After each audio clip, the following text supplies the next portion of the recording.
मक्का मुकरमा में एक औरत थी। उसको अपने हुस्न पर बड़ा नाज था। वो एक मर्तबा नहाने के बाद कपड़े बदलकर अपने बाल संवार रही थी। आईने के सामने खड़ी थी और अपने आप पे बहुत फरीफ्ता थी कि मैं बहुत हूर परी हूँ। खावंद को जब देखा तो उसने बड़े नाजो नखरे से बात की कि है कोई मर्द ऐसा जो मुझे देखे और मेरी तमन्ना ना करे। तो खावंद ने कहा, हाँ है। हज़रत उबैद बिन उमैर ये मस्जिद नबवी में मुदर्रिस और ख़तीब थे। मियाँ बीवी का ताल्लुक अजीब सा होता है। आगे से कहने लगी, तू मुझे इजाज़त दे, मैं तुझे दिखाती हूँ वो कैसे फिसलता है। उसने कहा, ठीक है, मैं इजाज़त देती हूँ। औरत को इजाज़त मिल गई और वो निकली। फिर मस्जिद के दरवाजे पर आकर खड़ी हो गई। अब जब हज़रत उबैद बिन उमैर मस्जिद नबवी सल्लल्लाहु अलैहि वसल्लम से बाहर निकले तो औरत ने पहले इस तरीके से बात कही जैसे कोई मसला पूछने के लिए खड़ी हो। हज़रत उबैद बिन उमैर खड़े हो गए। इस दौरान इसने अपने चेहरे से नकाब को हटा दिया।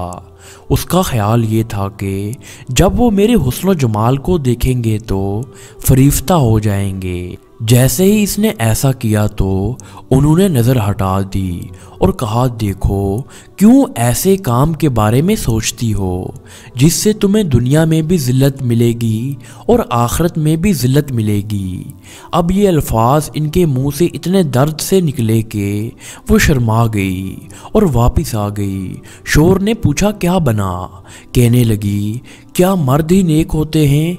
औरत नहीं नेक हो सकती? मैं भी नेक बनूंगी। उसकी ज़िंदगी बदल गई। उसके बाद रोज़ वो खावंद से पूछती इशा के वक्त कि तुम्हें मेरी ज़रूरत है। अगर कहता हाँ तो वो खावंद के साथ गुजारती।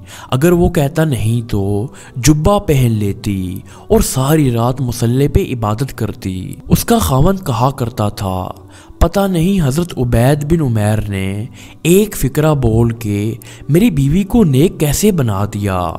शिकार करने को आए, शिकार हो के चले। तो ये कैफियतें इनकी इसलिए थीं कि परवरदिगारे आलम ने उनके दिल में एक असर डाला हुआ था। ईमान कामिल उनके दिलों में था। ये नहीं कि सिर्फ बड़े लोगों का ये हाल था, बच्चों का भी यही हाल था।